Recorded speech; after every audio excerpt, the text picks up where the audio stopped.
سانحہ کربلا کے بعد عمر بن سعد نے اپنے لشکر میں سے قتل ہونے والوں کو 11 محرم کو دفن کیا۔ سید زادوں اور اصحاب کے 72 جسد مبارک بے گور و کفن چھوڑ کر اہل بیت کو قیدی بنا کر کوفہ کی طرف دربار ابن زیاد کی طرف بڑھنے لگا۔ نواسۂ رسول صلی اللہ علیہ وآلہ وسلم اہل بیت اور اصحاب کے سر مبارک نیزوں پر ہیں۔ امام طبری روایت کرتے ہیں کہ ابن سعد نے خولی کے ہاتھ امام عالی مقام کا سر قدس ابن زیاد کے دربار بھیجا۔ خولی جب کوفہ پہنچا تو رات کا وقت تھا، اس لیے وہ سر مبارک کو اپنے گھر لے گیا اور ایک برتن میں ڈھانپ دیا۔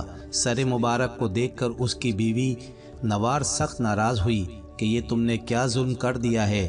وہ بیان کرتی ہے کہ خدا کی قسم میں نے دیکھا ہے کہ ایک نور برابر آسمان سے اس برتن تک ستون کی مانند چمک رہا ہے، اور میں نے سفید پرندے دیکھے جو برتن کے ارد گرد منڈلا رہے تھے۔ صبح اسیران کربلا اور نواسۂ رسول صلی اللہ علیہ وآلہ وسلم کے سر مبارک کو ابن زیاد کے دربار میں پیش کیا گیا۔ عبید اللہ بن زیاد کی سیدہ حضرت زینب سے گفتگو اور آپ کے دیے جانے والے جوابات بھی تاریخی کتابوں میں نہایت پرسوز انداز میں لکھے ہیں۔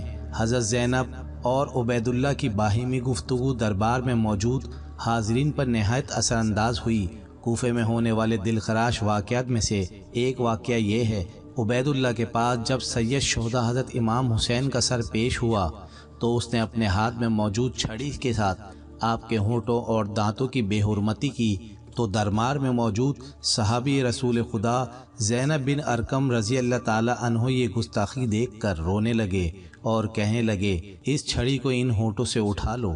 خدا کی قسم میں کئی مرتبہ ان ہونٹوں پر رسول اللہ کو بوسہ لیتے ہوئے دیکھا۔ عبید اللہ یہ سن کر چلا اٹھا، خدا تجھے رلائے، کس چیز پر آنسو بہاتے ہو؟ فتح پر آنسو بہاتے ہو؟ با خدا اگر میں یہ نہ جانتا ہوتا کہ تمہاری عقل زائل ہو چکی ہے تو میں تمہاری گردن اڑا دیتا۔ حضرت زید نے جب یہ سنا تو دربار سے نکل گئے۔ اس کے بعد عبید اللہ ابن زیاد نے کربلا کے قافلے کو شہداء کے سروں کے ساتھ شمر و طارق بن محفر کی قیادت میں یزید کے محل کی طرف شام روانہ کر دیا۔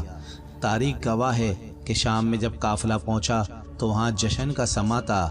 زہر بن قیس نے نمائندگی کرتے ہوئے واقعہ کربلا کی ساری تفصیل یزید کو سنائی۔ ایک سونے کے تشت میں حضرت امام حسین کے سر مبارک کو یزید کے سامنے پیش کیا گیا۔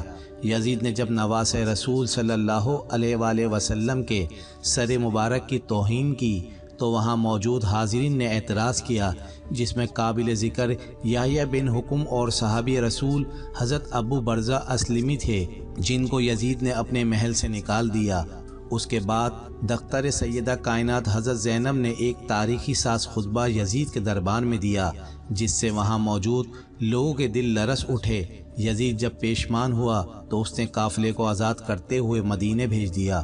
مدینے کے لوگوں کو واقعہ کربلا کی خبر مل چکی تھی۔ جیسے ہی قافلہ مدینے پہنچا تو وہاں قیامت برپا ہو گئی۔ حضرت امام زین العابدین کی نظر روضہ رسول صلی اللہ علیہ وآلہ وسلم پر پڑی تو بس اتنا کہہ سکے کہ یا رسول اللہ صلی اللہ علیہ وآلہ وسلم اپنے نواسے کا سلام قبول فرمائیں۔ بس اس کے بعد مدینے میں ایک نہ تھمنے والے آنسوؤں کا سیلاب آ گیا۔ اب آپ کو بتاتے ہیں کہ شیر خدا کے شیر حضرت امام حسین کا سر مبارک کس نے اور کب دفن کیا، اس بارے میں 5 روایت ملتی ہیں۔ سب سے پہلی روایت علامہ قرطبی اور شاہ محدث دہلوی سے ہے کہ یزید نے اسیران کربلا اور سر انور کو مدینہ بھیجا، جہاں پر حضرت امام زین العابدین نے سر مبارک کو حضرت حسن یا حضرت سید فاطمہ سلام اللہ علیہا کے پہلو میں دفن کر دیا۔ دوسری روایت میں ابو ریحان البیرونی کہتے ہیں کہ اسیران کربلا نے 40 روز کے بعد کربلا واپس آ کر سر مبارک کو جسد خاک کے ساتھ ملا کر دفن کر دیا۔ تیسری روایت یہ ہے کہ یزید کے حکم پر سر امام حسین کو ہر شہر میں لے جایا گیا۔ اسقلان پہنچا تو وہاں کے امیر نے اسے دفن کر دیا۔ چوتھی روایت یہ ہے کہ اسقلان میں جب فرنگیوں کی حکومت قائم ہوئی تو 548 ہجری میں طلحہ بن زریق نائب مصر نے اسقلان سے سر انور کو لیا اور مصر لے گیا۔ وہاں اس نے مشہد حسینی بنوا دیا۔ اس کے متعلق علامہ بن حجر حتیمی مکی روایت فرماتے ہیں کہ سلیمان بن عبد الملک نے حضور اکرم صلی اللہ علیہ وآلہ وسلم کو خواب میں دیکھا کہ آپ اس کے ساتھ ملاطفت فرما رہے ہیں اور اس کو بشارت دے رہے ہیں۔ صبح اس نے حضرت امام حسن بصری رضی اللہ تعالی عنہ سے اس کی تعبیر پوچھی۔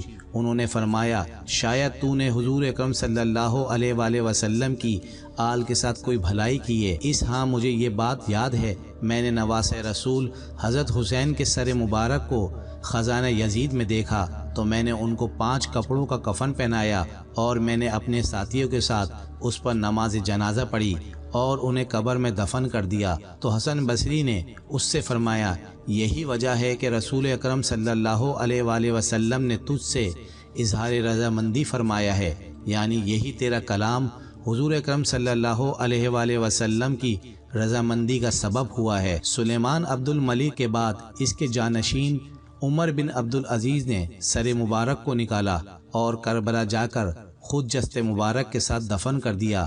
ایک روایت یہ ہے کہ منصور ابن جمہور نے شام کو فتح کیا تو شہر میں داخل ہونے کے بعد وہ یزید کے خزانے والے کمرے میں گیا۔ وہاں پر اسے سرخ رنگ کی ایک ٹوکری ملی۔ منصور نے اپنے غلام سے کہا کہ اس ٹوکری کو حفاظت سے رکھو، یہ بنی امیہ کے قیمتی خزانوں میں سے ایک خزانہ ہے۔ لیکن جب اس کو تھوڑے عرصے کے بعد کھولا تو دیکھا اس میں امام حسین کا نورانی سر ہے جس سے عطر کی خوشبو آ رہی تھی۔ اس نے اپنے غلام کو حکم دیا کہ ایک کپڑا لائے۔ اس نے اس سر کو اپنے کپڑے سے ڈھانپ دیا اور پھر کفن کرنے کے بعد اس سر کو دمشق میں باب فرادیس کے پاس دفن کر دیا۔